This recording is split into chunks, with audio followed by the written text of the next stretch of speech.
बिस्मिल्लाहिर्रहमानिर्रहीम, अस्सलाम वालेकुम डियर स्टूडेंट, वेलकम बैक। आई मोहम्मद कामरान और आज हम पढ़ने जा रहे हैं अपने एक नए लेक्चर में आइंस के बारे में। इंपॉर्टेंट है और थोड़ा समझने वाला भी है। तो स्टार्ट करते हैं अपने लेक्चर को। सबसे पहले तो आपने करनी है आइंस की डेफिनेशन कि आइंस होते क्या हैं। तो आइंस कोई भी ऐसी चीज़ है, कोई स्पीशी है, ठीक है, having charge on it, species having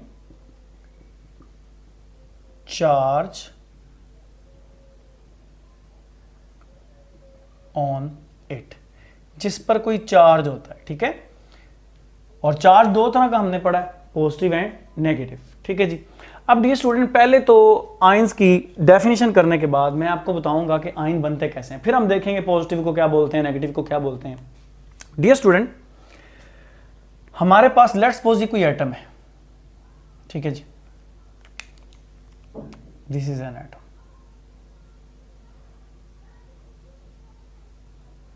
जब ये एटम इलेक्ट्रॉन लॉस करता है या गेन करता है तो इस पर चार्ज आ जाता है, ठीक है जी। फॉर एग्जाम्पल देखो, हमारे पास ये हाइड्रोजन है। हाइड्रोजन के पास एक प्रोटॉन होता है, प्रोटियम के पास इंशाल्लाह सेकंड चैप्टर में आइसोटॉप में हम देखेंगे इसके पूरे आइसोटॉप्स। अभी के लिए एक प्रोटॉन होता है और एक ही इलेक्ट्रॉन होता है। अगर आप इसमें से एक इलेक्ट्रॉन निकाल दो तो क्या बच जाएगा? पॉजिटिव। प्रोटॉन पर पॉजिटिव चार्ज होता है, तो इस तरह हाइड्रोजन पर कौन सा चार्ज आ जाएगा? पॉजिटिव चार्ज आ जाएगा। इलेक्ट्रॉन निकलने से कौन सा चार्ज आएगा? पॉजिटिव। लेकिन अगर आप क्या करो, अगर आप इस तरह करो कि एक इलेक्ट्रॉन इसमें डाल दो, ये लो, ये नया इलेक्ट्रॉन है, तो ये इलेक्ट्रॉन, ये नेगेटिव और ये पॉजिटिव तो एक दूसरे को कैंसिल कर देंगे, लेकिन ये एक इलेक्ट्रॉन बच जाएगा, इजाफी होगा, तो इस पर चार्ज कौन सा आ जाएगा? नेगेटिव आ जाएगा। तो मैं ये कहना चाहता हूं कि जब कोई एटम इलेक्ट्रॉन लॉस करता है उसमें प्रोटॉन की तादाद बढ़ जाती है, ठीक है जी, उसको पॉजिटिव आइन बोलते हैं। और जब कोई एटम इलेक्ट्रॉन गेन करता है उसमें इलेक्ट्रॉन की तादाद बढ़ जाती है, नेगेटिव आइन की तादाद बढ़ जाती है, ठीक है जी, तो वो फिर नेगेटिव आइन बन जाता है। तो पता क्या चला, आइन बनने के दो तरीके, ठीक है। पॉजिटिव आइन बनने का तरीका और है, नेगेटिव आइन बनने का तरीका और है। अगर कोई एटम ए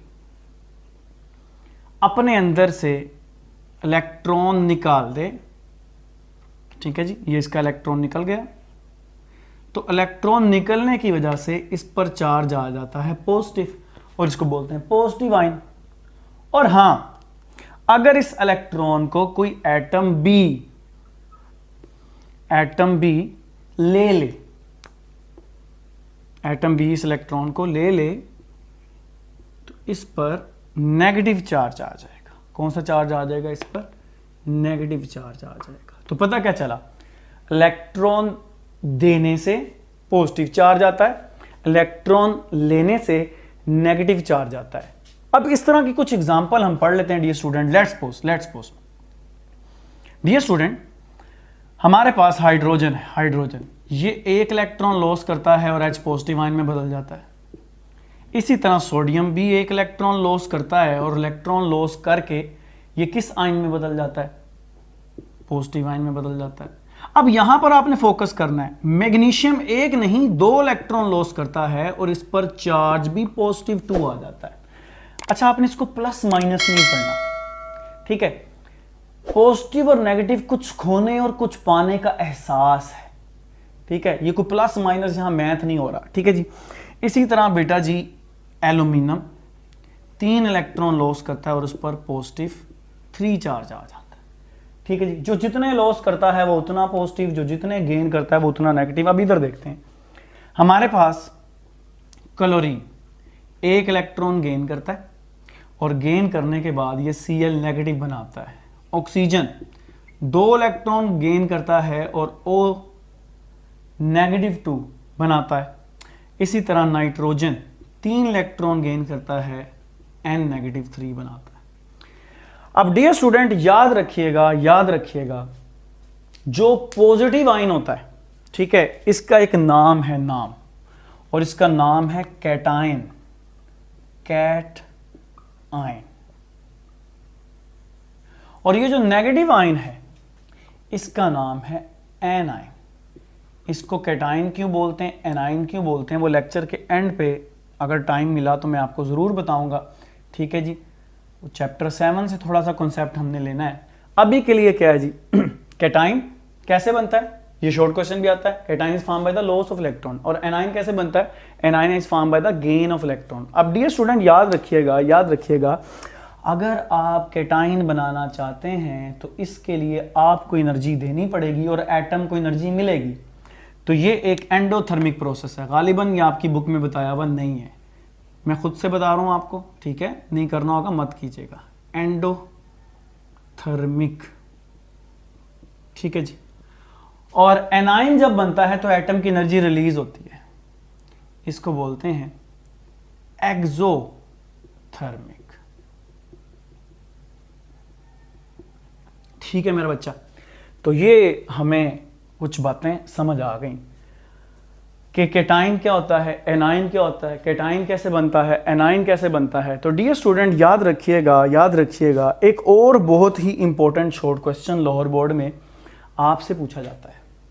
और वो शॉर्ट क्वेश्चन क्या होता है कि एटम और आयन में फ़र्क करें। तो मैं एटम के बारे में इधर लिखूंगा, आयन के बारे में उधर लिखूंगा, ठीक है, खुद ही।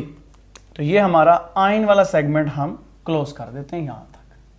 अब एक तरफ मैं लिख देता हूं एटम और एक तरफ मैं लिख देता हूं आयन।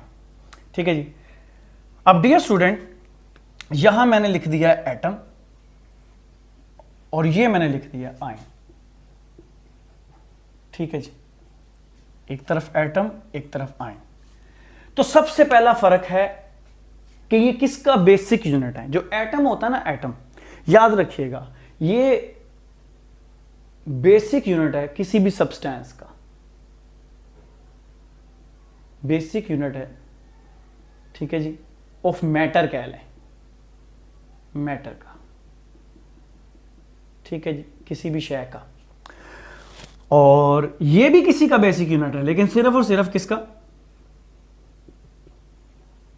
आयोनिक कंपाउंड्स का, आयोनिक कंपाउंड्स का। ठीक है जी, तो ये एक पहला डिफरेंस हमने कर लिया।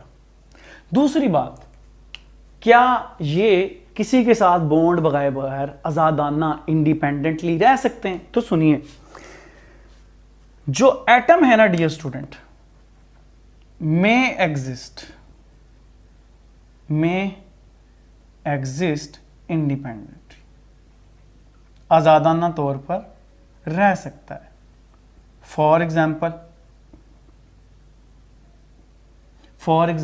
Helium, neon, argon, krypton, xenon, radon, ये गैसेस। और रही बात आयंस की, कैन नॉट एग्जिस्ट इंडिपेंडेंटली। मेरे पास जगह कम है यहां पर, खैर, कैन नॉट एग्जिस्ट इंडिपेंडेंटली, यह आजादाना तौर पर नहीं रह सकता। फिर बात करते हैं चार्ज की। तो एटम की बात की जाए तो एटम न्यूट्रल होता है, एटम पर कोई चार्ज नहीं होता। ठीक है जी।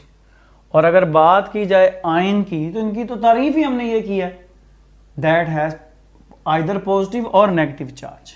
ठीक है, तो ये चार्ज बियर करते हैं, चार्ज रखते हैं, these are charge bearing substances.